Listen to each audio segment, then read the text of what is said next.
This was when I was working at my previous job. I was playing around with some new tools to do some auditing just to check on how their password hygiene was going. I believe the tool that I was using in particular was Bloodhound. It's an offensive tool that's used in a lot of pen tests, and they use that tool to basically scan an Active Directory environment and try to find pathways to okay, I can compromise this account, I can move on to a domain admin. So I was like, well, I'm gonna use this tool, and I'm gonna try it out on their network, and I'm gonna get the data back. I was running it, did my scans. I was keeping an eye out because we did have a third party SOC, and nothing came in, which I was kind of surprised. I didn't get any alerts, and I was like, all right, well, I guess maybe this system just isn't monitored. Maybe they missed something. I'll have to look into that later, but I don't see any alerts, so I'm going to move on with my day. And then we get to the next day.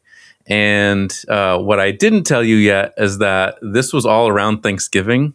So I ran this scan the day before Thanksgiving, and then all of a sudden I get texts on my phone, and they're all like, what is going on? We've got this priority one alert from our third party SOC. They're saying this Bloodhound tool is running, and that's a high fidelity alert. And Jake, you got to get online. And I'm just I'm reading the text message, and I'm like, oh man. But and I felt stupid for doing it and not giving people a heads up. So I was I learned a lot from that interaction.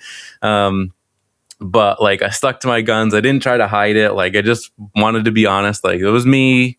It's fine. Let's all just tone down. We'll tell the customer what happened. It was all from my compliance auditing. There's nothing going on.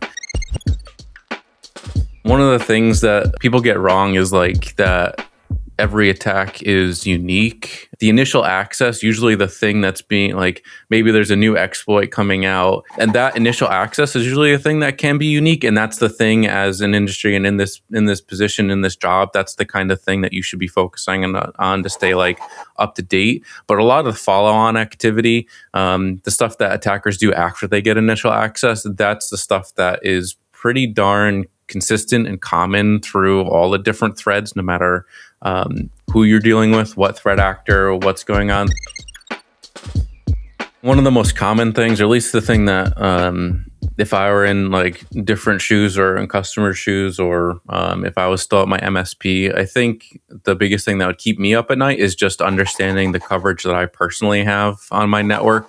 At this point, even in my own home network and stuff like that, we've got enough tools to automate and alert us and tell us when things are going wrong.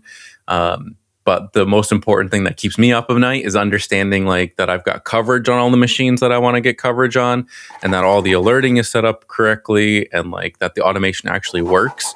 Second guessing and double checking that all that stuff is running properly. And honestly, that stuff keeps me up at night more than anything else, just because I know I'm good in terms of detecting things, but I always get worried about where's that blind spot in my network.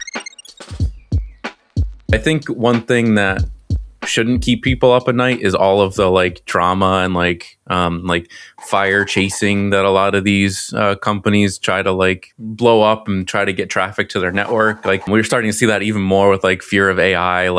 People love to talk about AI, and the thing we're seeing now is people getting so scared of what's the implications of AI, and then publications and different vendors are using that as a fear, uncertainty, and doubt tactic to be oh my God, AI is doing. We're all doomed. AI is going to be doing this thing. It's at the end of the day, we're usually still facing all the same problems that we've been facing for the last how many years. So I try not to keep myself up at night thinking about all that stuff. It's just approach it calmly, understanding what you've got going on in your network.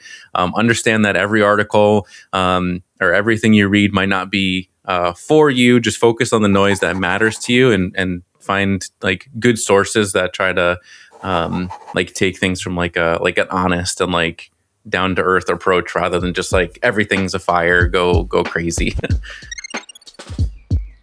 I always feel super calm when responding to an incident or something that's very critical. In fact, even at my last company, we used to give out yearly awards. One of the ones that I really liked that I got, I still keep it displayed around here somewhere, is calm under pressure or something like that. Anytime an incident happened at a customer, typically we had a laid out process, so nobody was like, there was no guesswork, there was no decisions there. It was kind of just like, go to Jake, these are the steps we take. So like having a laid out process made things super calm and chill, because you weren't having people freaking out about like, who do I talk to? And then you have process and documentation around backup. So if someone's not available, you know who to go to. Like that took a lot of the guesswork and a lot of the stress out of having an incident. It's just like having a laid out plan. We certainly have a few features like automated response. We can like lock down machines. So, and typically how that works, it goes hand in hand with like the other thing that helps me sleep at night is like the priority on our alerts, the priority set on the alerts that we have. Sometimes it can be overkill to like isolate a device from a network, but at the same time, like I'd rather isolate it and have it be a false positive than come back later and it not be a false positive. And then all of a sudden I've got ransomware on the network. So there's probably some more like finessed approaches that you could take to like responding to something. But at 3 a.m., like I don't care about the finessed approach. I care about the take care of it. And then like maybe at 6 o'clock, we can roll in and we can like actually like wake up and probably respond. P3 or even some P2 alerts at 3 a.m. I might just kind of be like, yeah, I can get a little bit more sleep. Whereas a P1 alert at 3 a.m., like I don't want to wake up at 3 a.m., but at least I know if I am getting up, it's for a good reason. So